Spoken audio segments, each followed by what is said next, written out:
Assalamualaikum warahmatullahi wabarakatuh.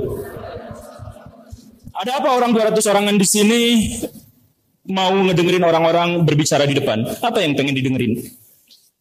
Apa yang ingin didapatkan dari sebuah acara yang isinya kumpulan orang-orang sejarah, bermuka fosil, berlatar masa lalu? Apa yang ingin didengarkan dari orang-orang semacam itu? Atau siapa di sini yang pengen tahu apa faedahnya belajar sejarah? Oh, banyak. Dia mau ngacung, nanti dulu. Saya kan belajar retorika. Tapi saya dulu waktu belajar pelajaran sejarah di sekolah itu membosankan sekali. Saya punya teman waktu SMA insomnia, susah tidur. Susah sekali, dia kerjanya main game untuk bisa ngisi waktu karena pelajaran sejarah ya. Karena waktu tuh susah buat dia, waktu tidur tuh susah. Pas ketemu sama guru sejarah, berhasil tidur. Jadi guru sejarah adalah obat tidur terbaik menurut dia. Nah makanya ketika saya juga bertemu dengan guru sejarah yang seperti itu, ya saya juga akhirnya tidur walaupun nggak makan kangkung. Nah makanya saya bertanya-tanya kenapa saya harus belajar sejarah. Kemudian ketika saya belajar dengan guru sejarah, mukanya muka fosil. Bentuknya kayak gitu, ngomongnya juga kayak gitu. Tapi setelah dipikir-pikir, pada akhirnya saya menyadari akan satu hal. Saya melihat konflik Israel-Palestina. Gak beres-beres. Itu perang itu di wilayah itu adalah perang terlama dalam sejarah. Usianya 4.000 tahun. Sampai sekarang kawasan itu, daerah itu belum pernah menikmati 1 abad pun tanpa peperangan. Luar biasa. Kenapa seperti itu? Ternyata setelah ditelusur, salah satu alasannya itu adalah ada sebuah klaim historis dari sebuah bangsa yang mengatakan bahwa wahai kaum sini, tanah ini akan menjadi tanah milikmu dan keturunan kamu. Ayat itu adalah ayat pertama yang turun menjadi ayat suci. Jadi kalau misal lihat Torah atau Taurat atau Perjanjian Lama atau apapun kita menyebutnya, ayat pertama justru adalah ayat politis. Tanah itu akan menjadi milik kamu dan keturunan kamu. Maka orang yang menganggap, yang mengklaim bahwa diri mereka adalah penerus dari orang yang ditunjuk oleh kitab suci itu akan selalu mengaku bahwa itu adalah tanah yang dijanjikan. Mereka pernah dihajar habis, terdiaspora, diinjak-injak, tapi balik lagi ke situ. Entah apakah secara genealogis mereka benar-benar terikat atau tidak, terhubung atau tidak, mereka tetap berupaya sekuat tenaga untuk mengidentifikasi bahwa kami adalah bangsa yang dimaksud itu, kami bangsa yang dijanjikan itu, dan ini adalah tanah yang dijanjikan itu untuk kami. Perang gak beres-beres karena klaim teologis historis itu. Kemudian di abad modern datang Inggris menguasai itu. Kemudian bangsa-bangsa yang tadi mencoba masuk lagi membonceng lewat Inggris. Kata Inggris, please lah, kamu gak usah datang ke tanah itu. Gak bisa, ini tanah yang dijanjikan pada kami. Ini tanah historis kami. Jangan kayak gitu. Saya kasih tanah Kongo, mau gak? Tanah Kongo berpuluh-puluh kali lipat lebih besar dari tanah ini. Berkali-kali lipat, 20 kali lipat lebih subur tanahnya daripada di sini. Dan di wilayah sana kosong dari manusia. Kalau kamu tinggal di sana, saya kasih tanah berhektar-hektar, berpuluh-puluh kilometer, ratusan ribuan kilometer lebih besar daripada sini. Mau nggak? Nggak mau, karena itu bukan tanah yang dijanjikan Tuhan untuk kami. Kata Inggris, ya udah, saya kasih aja tanah yang di Argentina itu. Itu wilayahnya gede, terpencil. Kamu mau ngobok-ngobok tanah itu kayak gimana pun bebas. Gak akan ada yang recokin, gak ada yang akan ngeributin, gak akan ada yang ngajak perang. Itu tanahnya subur, bagus, tapi terpencil. Mau nggak? Yang nggak bisa, itu bukan tanah yang dijanjikan Tuhan. Kamu tahu dari mana kamu dijanjikan sama Tuhan? Kitab suci. Berasal dari masa lalu, 4.000 tahun yang lalu. Oke, ya sudahlah. Akhirnya apa? Bahkan Inggris berperang melawan bangsa itu untuk mencoba jangan supaya bangsa itu tinggal di situ, tetap kekeh, dan Inggris yang terusir. Kenapa perang itu begitu panas, begitu langgeng? Karena apa?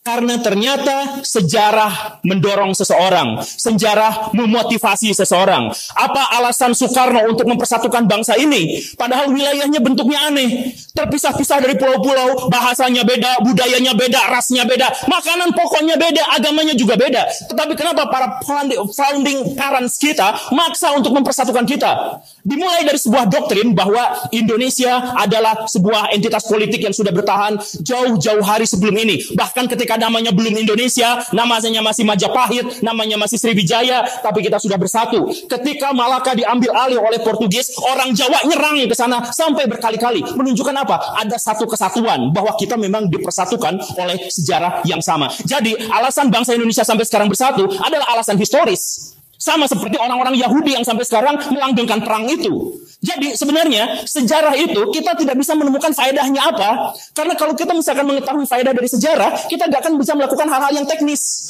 Yang paling mungkin bisa kita pahami dari sejarah itu adalah bahwa dia awal mula dari identitas kita. Tidak ada satupun orang yang duduk di sini di depan saya yang identitasnya berasal dari masa sekarang dan masa depan. Seluruhnya berasal dari masa lalu. Dan karena itulah sejarah membentuk identitas kita. Dan karena sejarah membentuk identitas kita, maka sejarah memotivasi kita. Dan untuk bisa mengambil sejarah, maka itu adalah satu-satunya jalan bagi manusia untuk menatapi masa depan.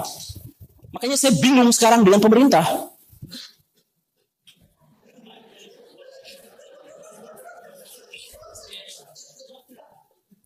Beberapa tahun yang lalu, sejarah kan, beberapa tahun yang lalu, ada seorang ahli pakar bahwa sistem keamanan cyber di Indonesia adalah salah satu yang terlemah di dunia. Bahwa dia katakan, dia mendeklarasikan, dia mampu menghack sistem pertahanan Indonesia kurang dari 30 menit. Historis. Dan dia ngomong, dan dia publikasikan omongan itu bukan hanya pada 100-200 orang, tapi jutaan manusia di Indonesia. Termasuk pada pemerintah. Tapi pemerintah mengabaikan itu. Lalu terjadilah serangan cyber berikutnya, Bjorka. Saya temannya orang Polandia yang sangat-sangat peduli pada Indonesia. Saya bongkar, saya akan ambil, saya akan jual di web. Diabaikan juga. Akhirnya sekarang dibobol pula. Dan setelah dibobol, ternyata ketahuan apa? Kita cuma pemerintah kita yang menyimpan data di seluruh kementerian dan data seluruh rakyat Indonesia disimpan di sebuah yang cuman dipertahankan sama Windows Defender. Halo, kan udah dikasih tahu sejak zaman dulu orang yang berpikir sejarah adalah orang yang bisa mengambil pelajaran. Saya heran, apakah Kominfo tidak belajar sejarah? Kan udah dikasih tahu jauh-jauh hari, udah disebutkan berkali-kali, tapi mereka mengabaikan itu. Yang luar biasanya apa? Setelah disemprot, ya udahlah, anggaplah angin lalu. Yang penting mah kita belajar dari sejarah, kita perbaiki masa depan. Ada backup-nya kan? Gak ada. Jadi bagaimana ceritanya kita bisa menatapi masa depan kalau misalkan kita bahkan tidak berpijak pada masa lalu? Masa lalu adalah sejarah, masa lalu adalah pengetahuan. Coba saya tanya di sini, siapa di sini yang bisa mendapatkan pengetahuan dari masa depan? Gak ada. Jadi masa lalu semuanya. Dan karena itu belajar sejarah adalah sebuah kewajiban. Bukan karena kita nanti nyari kerja susah di Indonesia. Bukan gara-gara agar kita nanti di masa depan dapat rumah, taper aja susah. Bukan gara-gara itu. Tapi kita lihat sejarah masa lalu, kemudian kita jadikan. Bukan karena sejarah itu berulang, tapi karena fenomena-fenomena sejarah itu berulang. Pada tahun 1960, Soekarno memuncaki otoritariannya. Cenderung menjadi tirani, kata sebagian orang. Dan pada waktu itu tidak ada ahli ekonomi di Indonesia. Hartanya sudah lengser. Teman-temannya sudah dikucilkan. Partai-partai yang mengusurnya juga sudah ditendangin semuanya. Tak lama setelah itu, Soekarno yang gagah perkasa, yang jago dalam pidato, yang bisa menyambung lidah rakyat, yang ditakuti oleh bangsa-bangsa di seluruh dunia, jatuh dengan cara yang paling menyakitkan. 5 tahun hidup tersiksa, terisolasi dari orang-orang yang mendukungnya. Soekarno. 32 tahun kemudian, ada seorang presiden yang kuat, yang ditakuti, the smiling general. Tidak ada yang bisa mengganggu-gugat dia. Mau Cina yang duitnya banyak, habis sama dia. Mau orang yang idealis, habis sama dia. Mau pengusaha kaya raya, bisa surut duitnya gara-gara dia. Dia adalah orang paling kuat, paling otoriter, paling hebat, dengan otoritas yang tidak terbatas pada waktu itu. Tapi kalau ketika dia menaikkan harga-harga, ketika dia menjadi seotoriter itu, ketika dia membungkam orang-orang di Indonesia, maka dia jatuh dengan cara yang paling menyakitkan. 10 tahun setelah dia jatuh, barulah dia meninggal dengan cara yang sangat menyakitkan. Fenomena sejarah berulang. Orang kuat menjatuhkan ekonomi, menjadi sangat otoriter, dia dijatuhkan. Sejarah berulang. Jadi kalau tahun 1965 Soekarno datang dan kemudian dia melakukan sebuah kesalahan, kemudian kesalahan yang sama diulang sama Pak Harto. Pak Hartonya nggak belajar sejarah, dia ulangi lagi. Sekarang ada pemerintah yang mencoba otoriter lagi. Undang-undang penyiaran dilarang melakukan investigasi, dilarang ngomong, dilarang menyampaikan. Semuanya harus izin dulu sama KPI. Kan ini namanya apa? Namanya upaya untuk mengarah ke sana. Kan berarti nggak belajar sejarah. Kan dulu sudah pernah kejadian kayak gini, sudah ada juga. Nah, kenapa coba diikutin yang sekarang? Kan itu aneh. Nah, ya karena anehnya itu mungkin sekarang sudah tobat gitu ya. Makanya kemarin Kominfo itu, saya mau memblokir, menutup X. Karena kalau X itu masih ada, biasanya di Indonesia ditambahin X-nya. XXX. Kadang-kadang di tengahnya disisipin N. Yang paham cabul. Setelah ada kejadian bahwa ternyata begitu mudahnya sistem cyber kita diobok-obok, langsung maaf kami nggak jadi. X-nya nggak jadi kami boykot, nggak jadi kami tutup. Karena apa? Ya karena begitu mudahnya dibombardir. Jadi bayangkan ada sebuah negara yang tolong rakyat Indonesia, serahkan seluruh keamanan cyber pada kami. Serahkan medsos kalian pada kami, biar bisa kami lacak, biar apa-apa izin dari kami. Tapi betapa mudahnya untuk dibobol. Ya mungkin mereka bertaubat dan karena itulah akhirnya mereka tidak jadi. Kita dukung sama-sama, terlepas siapapun nama pemerintahnya, terlepas siapapun pihak yang ada di belakangnya. Karena kita tidak peduli orang-orang itu. Yang kita pedulikan itu adalah kebijakannya. Apakah kebijakannya itu pro pada kebajikan atau dia kontra terhadap kebajikan? Kita harus pro pada kebajikan, siapapun dia yang megangnya.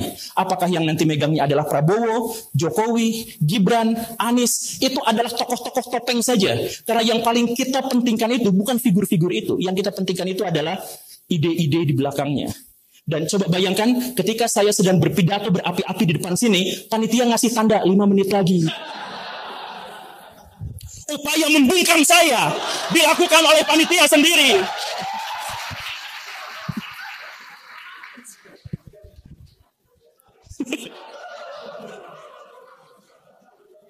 Gak apa-apa. Ya, tapi karena waktunya juga sudah sangat sebentar dan sebenarnya seandainya saya tidak diusir sama panitia, saya juga memang sudah harus pergi meninggalkan di sini karena saya sibuk. Ya. Karena banyak pihak-pihak yang ingin dihujat dan karena itu mereka bikin acara-acara untuk bikin roasting-roasting semacam ini. Saya di sini tidak berniat untuk merosting, apalagi merosting pribadi dan sebagainya, enggak. Tapi mari kita belajar dari sejarah karena sejarah adalah identitas kita, sejarah adalah kehidupan kita dan segala sesuatu yang hidup dan ada dalam diri kita sekarang berasal dari sebuah kesadaran yang didapatkan dari masa lalu. Dan karena itu cara terbaik kita untuk menatapi hari ini dan masa depan adalah dengan belajar dari sejarah. Karena itu, mari kita sama-sama belajar. Mana ini teksnya yang harus saya katakan di akhir? Ini dia. Saya Guru Gembul, mari menjadi anak muda yang berdaya sejak muda. Jadilah diri sendiri sebagai orang yang kuat, yang hebat, yang di masa depan, di tahun 2045, jangan jadi generasi yang lemas. Jangan jadi generasi yang cemas. Tapi mari kita sama-sama aminkan bahwa Indonesia akan menatapi Indonesia generasi emas 2045. Bukan gara-gara slogan itu dituliskan oleh pemerintahan yang sekarang. Tapi karena generasi inilah yang akan merasakan betapa buruknya tahun 2045. Terima kasih. Assalamualaikum warahmatullahi wabarakatuh.